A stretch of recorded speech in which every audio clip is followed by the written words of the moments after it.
अस्सलामुअलैकुम व्यूअर्स। उस्मान बे को फांसी देने से कौन रोकेगा? क्या गोकतुक सीरीज को अलविदा कह देगा? गेहातू ने कहा कि मुझे वजीर आलिम शाह की जरूरत है, तो गेहातू की इस बात का क्या मतलब है? इसके अलावा गेहातू ने दूसरे ट्रेलर में ये भी कहा कि वो भी तुम्हारी मौत चाहता है। तो गेहातू ने ये बात किससे की और क्यों की? तो इन तमाम सवालों के जवाब के अलावा दूसरे ट्रेलर के बारे में जबरदस्त हकायक आज की वीडियो में शामिल हैं। तो इसके लिए वीडियो को आखिर तक लाजमी देखिएगा, मगर इससे पहले आपसे गुजारिश है हमारे चैनल को सब्सक्राइब कर दें। चलें सबसे पहले तजस्सुस भरे सवाल के बारे में बात करते हैं कि उस्मान बे को फांसी देने से कौन रोकेगा। तो यहाँ पर एक बात तो ज़हन नशीन कर लें कि चाहे हमें ट्रेलर में ये दिखाया गया है कि उस्मान बे को फांसी के तख्ते पर लटका दिया गया है और उस्मान बे के ये आखिरी अल्फाज कि वो अपने तमाम अलग से खुश हैं, इन सब के बावजूद भी हम आपको बता दें कि उस्मान बे को कुछ नहीं होगा, क्योंकि वो इस सीरीज का मरकजी किरदार है, मतलब हीरो का किरदार निभा रहा है। तो अगर यहाँ पर कोई ये बात कहे कि उस्मान बे सीरीज छोड़ देंगे तो इससे बड़ा मजाक कुछ नहीं होगा। तो इसलिए आप इत्मीनान रखें, बल्कि आने वाली केस में उस्मान बे को फांसी के तख्ते पर लटकते वक्त आखिरी लम्हात में हैरत अंगेज तौर पर बचाया जाएगा और ये यकीनन गेहातू के जरिए उस्मान बे को बचाया जाएगा। हमारे तजज़िये के मुताबिक बिलीजी किले में गेहातू का कमांडर एन उस वक्त पहुंचेगा जब उस्मान बे फांसी के तख्ते पर लटक रहे होंगे, तो वो गेहातू के हुक्म से उस्मान बे को यहाँ से लेकर जाएगा। तो इस तरह उस्मान बे और उसके लेफ्ट को यहाँ से एक कैदी के तौर पर गेहातू के पास लेकर जाया जाएगा। लेकिन यहाँ पर सबसे अहम सवाल ये है कि गोकतुक गेहातू के हाथ कैसे लग गया, क्योंकि दूसरे ट्रेलर में जब उस्मान बे और इसके लेफ्ट को बिलीजी किले में दिखाया गया तो वहाँ गोकतुक मौजूद नहीं था। इसके अलावा पहले ट्रेलर में भी जब उस्मान बे और स्केलेप्स को बिलीजी किले में कैदी बनाया गया था तो उस दौरान भी गोकतुक वहां मौजूद नहीं था।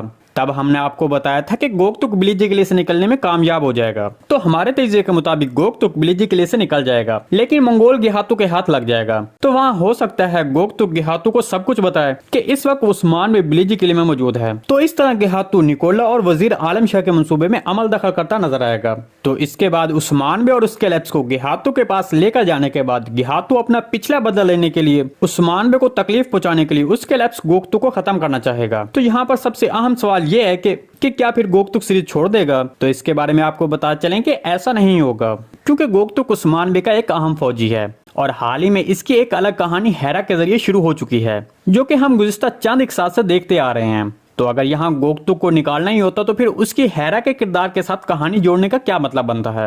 हमारे तजज़िये के मुताबिक गेहातू का गोकतुक को खत्म कर देने के बाद गोकतुक को किसी न किसी तरह कुमरुल अब्दाल के जरिए बचाया जाएगा। हम मजीद कुछ अंदाजा नहीं लगा सकते कि इसको कैसे बचाया जाएगा। कुमरुल अब्दाल के बारे में हमने इसलिए कहा क्योंकि ऐसे तमाम सूरत हाल में हमेशा कुमरुल अब्दाल ही नजर आते हैं। गोकतुक के किरदार के बारे में आपको क्या लगता है? क्या वो सीरीज छोड़ देगा या फिर सीरीज में जारी रहेगा? कॉमेंट सेक्शन में लाजमी बताइएगा। दूसरी तरफ दूसरे ट्रेलर में गेहातू ने एक बात की कि वो भी तुम्हारी मौत चाहता है। तो गेहातू की इस बात का क्या मतलब है? तो हमारे तजज़िये के मुताबिक गेहातू ये बात उस्मान बे को कहेगा, और वो भी सुल्तान मसूद के हवाले से कि वो भी अब तुम्हारी मौत चाहता है, क्योंकि सुल्तान मसूद को वजीर आलिम शाह ने गलत मालूमात देकर उस्मान बे के खिलाफ कर दिया है। इसके अलावा गेहातू वजीर आलिम शाह की सुल्तान मसूद के तख्त पर बैठाने के लिए उसकी हिमायत कर सकता है, क्योंकि गेहातू जानता है कि सुल्तान मसूद से ज्यादा वजीर आलिम शाह उसके हक में बेहतर है। इसलिए उसने ट्रेलर में ये बात की कि अभी मुझे वजीर आलिम शाह की जरूरत है। जी दोस्तों, इस सारी रिपोर्ट के बारे में आपको क्या लगता है? कॉमेंट सेक्शन में अपने ख्यालात का इज़हार हमारे साथ लाजमी कीजिएगा। आज की वीडियो बस यहीं तक थी, उम्मीद आपको पसंद आई होगी। अगर हमारी वीडियो आप तक बर वक्त नहीं पहुंच रही तो बेल आइकॉन लाजमी प्रेस कर लें, ताकि हर आने वाली नई वीडियो का नोटिफिकेशन आप तक बर वक्त पहुंचता रहे। वीडियो अच्छी लगी तो इसको लाइक शेयर कर दें। मिलते हैं किसी नई वीडियो के साथ, तब तक के लिए अल्लाह हाफिज।